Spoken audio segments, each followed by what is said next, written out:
Assalamu alaikum dear students. Hope so you all are fine and doing well. Today we will discussing about plant cell wall structure and synthesis. So the basic idea of cell wall is it is present in organisms like plants, fungi, bacteria, and cell wall of plant is made up of cellulose, that is a linear polymer of glucose, and cell wall of, for example, fungi is made up of chitin, and the cell wall of bacteria is made up of peptidoglycan. So there are different kind of cell wall depending on the organism. But when we talk about human, then humans lack cell wall because of the locomotion. Humans में जो है वो cell wall present नहीं होती, और cell membrane all दो बाकी structures organelles वगैरह जो हैं, गोल्जी अपरेटस, वो चीज़ें प्रेजेंट होती हैं. तो let's discuss in detail the cell wall of plants.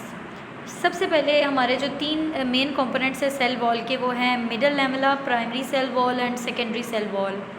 सबसे पहले हम लोग डिस्कस करते हैं प्राइमरी सेल वॉल, जो कि सबसे आउटर मोस्ट वॉल होती है. उसके नीचे सेकेंडरी सेल वॉल होती है, और दरमियान में एक सीमेंटिंग मटेरियल ने प्राइमरी को सेकेंडरी वॉल के साथ जोड़ा होता है, जिसको हम मिडल लैमेला कहते हैं. ठीक है, मिडल लैमेला जो है मोस्टली पेक्टिन का बना होता है, याद रखनी है आपने बात. ठीक है, primary cell wall secondary cell wall से जुड़ी होती है एक सीमेंट के थ्रू. जैसे दो ब्रिक्स को आपस में जोड़ा जाता है एक सीमेंट के थ्रू, ये भी एक सीमेंट है लैमेला. ठीक है, मिडल लैमेला जो कि मोस्टली पेक्टिन का बना होता है. पेक्टिन एक हमारे पास मैट्रिक्स है पॉलीसेक्राइड का. ठीक है, ये कार्बोहाइड्रेट की हमारे पास जैसे मोनोसेक्राइड्स, डाइसेक्राइड्स और पॉलीसेक्राइड्स होते हैं, इनमें डिफरेंट शुगर्स आ जाती है हमारे पास. ठीक है, तो आगे हम इसको फर्दर डिटेल में डिस्कस करेंगे. प्राइमरी सेल वॉल की बात करते हैं. सबसे पहले found in almost all plant cells, cellulose matrix with hemicellulose, proteins, pectin, lignin, cutin and wax, ये इनके कंपोनेंट्स हैं, इससे मिलकर बनी होती है primary cell wall. Characteristics of undifferentiated cells और once that stills are growing. ठीक है, ये ग्रोइंग सेल्स में जो है प्रेजेंट होती है, और ये सबसे फर्स्ट वॉल होती है, इसीलिए इसको प्राइमरी सेल वॉल कहा जाता है. Next one is secondary cell wall. Secondary cell wall जो है just inside the primary cell wall. Characteristics of mature cells. ठीक है, ये मेच्योर सेल्स में पाई जाती है, ये कैरेक्टरिस्टिक है, और ये हार्ड और रिजिड होती है. जबकि प्राइमरी सेल वॉल जो है ये थिन होती है, लेकिन ये भी टफ होती है, लेकिन ये इतनी टफ नहीं होती जितनी, इतनी रिजिड नहीं होती जितनी सेकेंडरी सेल वॉल होती है. ठीक है, तो प्राइमरी सेल वॉल रिजिड नहीं होती, थिन होती है. तो comprised secondary cell wall comprise of hemicellulose and lignin. Lignin और हेमी सेलुलोज को हम आगे फर्दर डिस्कस करते हैं, ये इससे मिलकर बनी होते हैं. हेमी सेलुलोज भी हमारे पास एक पॉलीसेक्राइड है, जबकि लिग्निन जो है ये स्ट्रेंथ प्रोवाइड करता है. तो सेल वॉल की हम डायमीटर देख लेते हैं. 10 to 25 नैनोमीटर इसका डायमीटर है. लॉन्ग चेन्स हैं पॉलीसेक्राइड्स की, जैसे मैंने बताया आपको, इसमें हमारे पास हेमी सेलुलोज और पेक्टिन आ जाते हैं. कॉम्पोजिशन जो है वो depending of the species, different species very कर सकती है सेल वॉल की. और जो पॉलीसेक्राइड की चेन है ये फोल्ड होती है माइक्रोफिब्रिल्स में. Different polysaccharide, different microfibrils. अब माइक्रोफिब्रिल्स क्या होते हैं बेसिकली, जो मैंने भी आपको बताया था कि जो लीनियर पॉलीमर है ग्लूकोज का, जिसको हम सेलुलोज कहते हैं, वो डिफरेंट चेन्स 36 ऑलमोस्ट जो लीनियर चेन्स हैं ग्लूकोज की, जब वो आपस में मिलती हैं हाइड्रोजन बॉन्डिंग के थ्रू, उनको फिर हम लोग कहते हैं microfibrils, nothing but microfibril. Next है हमारे पास primary and secondary cell wall. Primary and secondary cell wall को हमने डिस्कस कर लिया है, इसको फर्दर थोड़ा सा एलेबोरेट करते हैं. Growing cells have primary cell wall that are usually thin and extensible. अभी मैंने आपको बताया था कि आपको साइड पिक्चर में भी शो हो रहा है कि प्राइमरी सेल वॉल सबसे आउटर साइड पे है, जबकि सेकेंडरी उसके इन साइड पे है, just inside the primary cell wall. जबकि मिडल लैमेला ने दो वॉल्स को आपस में जोड़ा हुआ है, आपको नज़र आ रहा है. साइटोप्लाज्म भी आपको शो हो रहा है, और एक मेम्ब्रेन भी है जो साइटोप्लाज्म को प्रोटेक्ट करे हुए है, that is the plasma membrane. इधर से भी रीड कर लेते हैं. Growing cells having primary cell walls that are usually thin and extensible.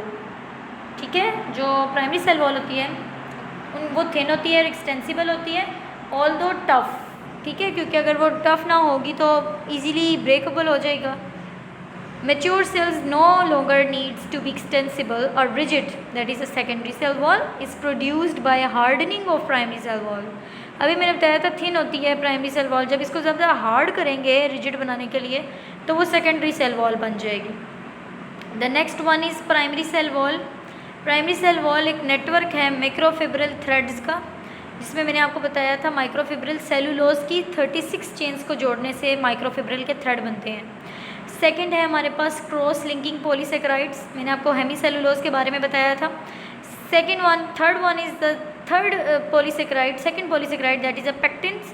First hemicellulose है और उसके बाद पेक्टिन्स है हमारी सेल वॉल में, और पेक्टिन के अंदर कैल्शियम ब्रिजेस होते हैं, ये हम डिटेल में डिस्कस करने जा रहे हैं। अब cellulose and cross linking hemicellulose provide tensile strength. अब ये जो सेलुलोज की मैंने बात की थी जो कि लीनियर पॉलीमर है ग्लूकोज का, और सेलुलोज जो कि पॉलीसेकेराइड है, दोनों ही कंजेक्टिवली प्रोवाइड करते हैं टेंसाइल स्ट्रेंथ सेल को। पेक्टिन नेक्स्ट की पॉलीसेकेराइड है, जैसा कि मैंने आपको बताया था मिडल लैमेला में ये प्रेजेंट होता है और ये सीमेंटिंग मटीरियल है, जोड़ता है दो सेल्स को दरमियान में। Protein constitute about 5% in the cell wall. Next है प्लाज्मोडेस्माटा। आपको ये डायग्राम से भी शो हो रहा होगा, आपको मैं बता देती हूँ, आप शायद इसको डायग्राम से रिलेट करिएगा।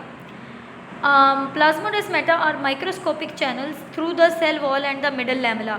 छोटे छोटे आपको जंक्शंस चैनल्स नज़र आ रहे होंगे, ठीक है, उनकी सेल वॉल्स के ज़रिए और मिडल लैमेला लिंक करते हैं ये एडजेसेंट सेल को। देखें दो सेल्स आपस में ना, दोनों सेल की आपस में जो हैं वो चैनल्स लिंक हुए हुए हैं। इनसे क्या होगा कि जो इनके इंटरनली साइटोसोलिक इंग्रेडिएंट्स होंगे, जो इनके पास इंटरसेलुलर ट्रांसपोर्टिंग मटेरियल होगा, वो एक सेल से दूसरे सेल में ट्रांसपोर्ट किया जा सकता है। नेक्स्ट वन है हमारे पास सेलुलोज। सेलुलोज का मैंने बता दिया था 36 लीनियर पॉलीमर ऑफ ग्लूकोज है, वेरी नाइस, β1,4 लिंकेज से ये जुड़ता है। About 36 cellulose chains are associated by hydrogen bond to a crystalline structure known as microfibril, as I told you before. These structures are impermeable to water and provide tensile strength. अब ये जो microfibrils हैं ये tensile strength provide करते हैं और ये very resistant होते हैं केमिकल और बायोलॉजिकल डिग्रेडेशन से। ये आपको सेलुलोज का स्ट्रक्चर दिखा दिया गया है। हेमीसेलुलोज आ गया।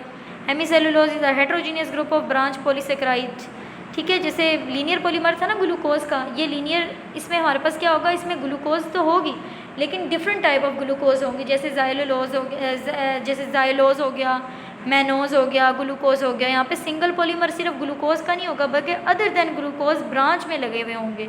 आगे आने वाली डायग्राम से मैं आपको दिखाऊंगी भी। ये नेम्स हैं कुछ दिए हुए, ठीक है, हेमीसेलुलोज के स्ट्रक्चर्स हैं। पेक्टिन क्या होता है अभी मैंने बताया था, ये भी एक ब्रांच पॉलीसेकेराइड है, इसके अंदर गैलेक्ट्यूरोनिक एसिड होता है।